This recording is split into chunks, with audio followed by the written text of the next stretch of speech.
The case was closed on a Tuesday. Detective Harlan signed the paperwork at 4:47 p.m. Insufficient evidence.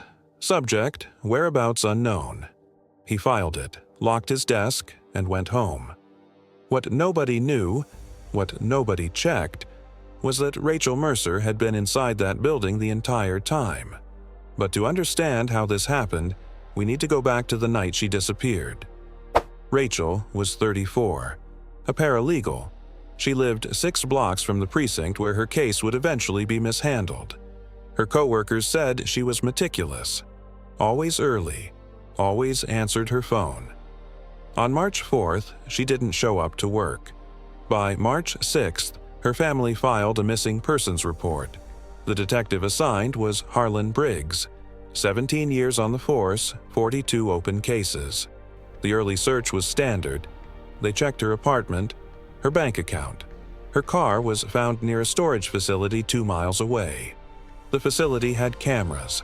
The cameras had footage, but the footage was tagged as evidence and transferred to the precinct's evidence room. Locker 7, Shelf C. Nobody watched it for 11 months.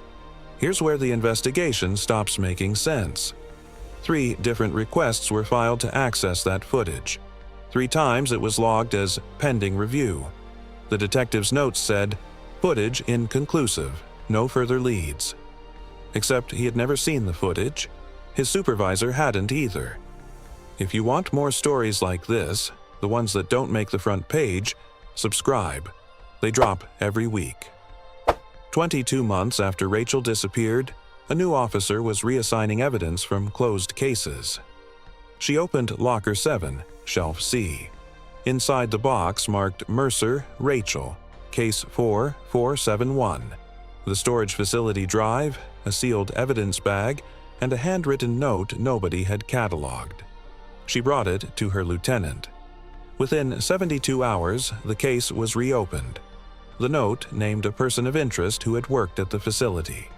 The surveillance footage, the footage that sat unwatched for nearly 2 years, showed Rachel entering a rear door at 11:14 p.m. She did not come back out. Harlan Briggs hadn't buried the case deliberately. That was the most disturbing part. He had simply never looked. 42 open cases. A locker nobody opened. A note nobody read. The system didn't hide Rachel Mercer. It forgot her. The person of interest named in that note was arrested 4 months later. Briggs was placed on administrative leave.